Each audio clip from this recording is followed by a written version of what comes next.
또 내가 크고 신 보좌와 그 위에 앉으신 이를 보니 땅과 하늘이 그 앞에서 피하여 간데 없더라.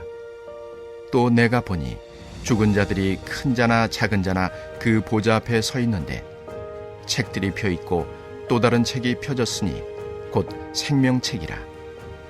죽은 자들이 자기 행위를 따라 책들에 기록된 대로 심판을 받으니 바다가 그 가운데서 죽은 자들을 내주고 또 사망과 음부도 그 가운데에서 죽은 자들을 내주매 각 사람이 자기의 행위대로 심판을 받고 사망과 음부도 불못에 던져지니 이것은 둘째 사망 곧 불못이라. 누구든지 생명책에 기록되지 못한 자는 불못에 던져지더라. 샬롬. 오늘도 말씀으로 하루를 여는 우리 가운데 성탄의 기쁨이 충만하시기를 소망합니다.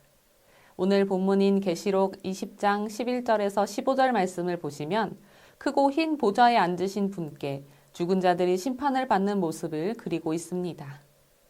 이들을 심판하시는 크고 흰 보좌에 앉으신 분이 바로 하나님이시라는 것을 우리는 어렵지 않게 짐작할 수 있습니다.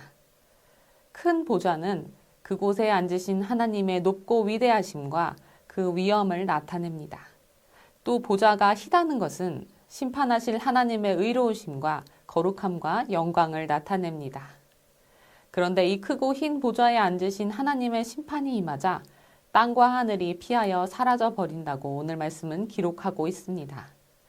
21절을 보시면 처음 하늘과 처음 땅이 없어지고 새 하늘과 새 땅이 나타납니다. 우리가 알고 있던 처음 땅과 하늘도 하나님의 위엄을 피해 사라지고 하나님의 심판으로 이제껏 우리가 본 적 없는 새 하늘과 새 땅이 준비되는 것입니다. 12절에서 요한은 죽은 자들이 그 보좌 앞에 서 있는 것을 보는데 큰 자나 작은 자들이나 라고 기록하고 있습니다. 이는 곧 믿는 사람이나 믿지 않는 사람이냐 남녀노소를 막론하고 누구든지 각자 행한 대로 심판을 받기 위해 주님 앞에 나아온다는 것을 보여주고 있습니다. 요한은 또한 보좌 앞에 두 종류의 책이 펼쳐진 것을 보게 됩니다. 하나는 책들, 즉 죽은 사람들의 모든 행위가 낱낱이 기록된 책이고 다른 하나는 생명책, 하나님의 자녀들의 이름이 기록된 책입니다. 죽은 사람들은 각자 책에 기록된 대로 그 행위대로 심판을 받게 됩니다.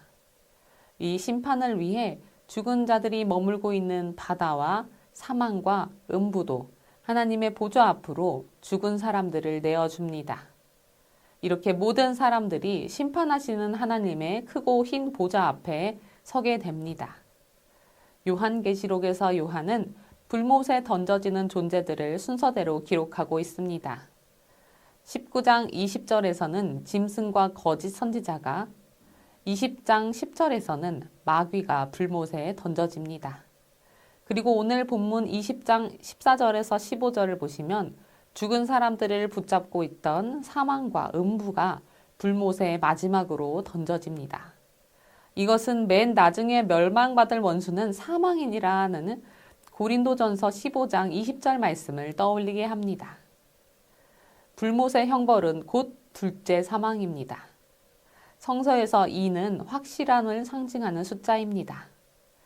호흡과 신체 기능과 의식이 정지되는 육체적 사망과 달리 최후의 심판 이후 선고될 둘째 사망은 확실하며 영원히 중단되지 않는 형벌입니다. 요한은 생명책에 이름이 기록되지 못한 사람은 누구나 예외 없이 이 불못에 던져지리라고 말합니다.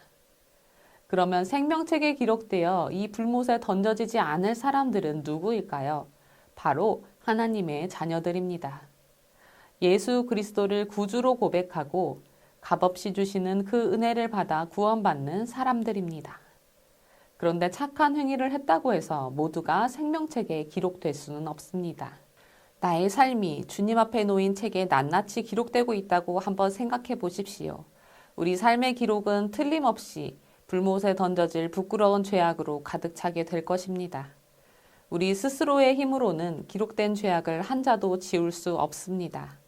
또 우리의 착한 행위로는 생명책에 한 획조차 그을 수 없습니다. 생명책에 우리의 이름이 기록될 수 있는 것은 우리의 노력이 아니라 하나님의 은혜로만 가능한 것입니다. 그리고 그 은혜는 예수 그리스도를 구주로 고백하고 따르는 자녀들에게 베푸시는 하나님의 놀라운 선물인 것입니다. 어제는 성탄절이었습니다. 둘째 사망으로 영원히 죽을 수밖에 없는 우리를 가엾게 여기신 주님께서 직접 연약한 아기의 모습으로 이 땅에 오셨습니다. 노아의 홍수처럼, 소돔과 고모라처럼 냉정히 이 세상을 심판하시고 쓸어버리실 수도 있었는데 왜 주님을 미워하고 외면하는 인간들의 삶, 고통과 슬픔과 절망이 예견되는 인간들의 삶으로 직접 들어오셨을까요? 우리를 사랑하시기 때문입니다. 잃어버린 어린 양 한 마리라도 찾기 위해 골짜기를 헤매는 목자의 심정으로 감히 아버지의 자녀로 불릴 염치도 없는 죄인인 우리들이 돌아올 날을 이제나 저제나 기다리고 계시기 때문입니다. 우리들이 심판의 날 불못에 던져져 영원한 형벌의 고통에 아우성칠 모습이 아니라 생명책에 기록되어 구원받은 기쁨과 감격을 누리며 주님을 영원히 찬양하는 모습을 주님은 기대하고 기뻐하시기 때문입니다.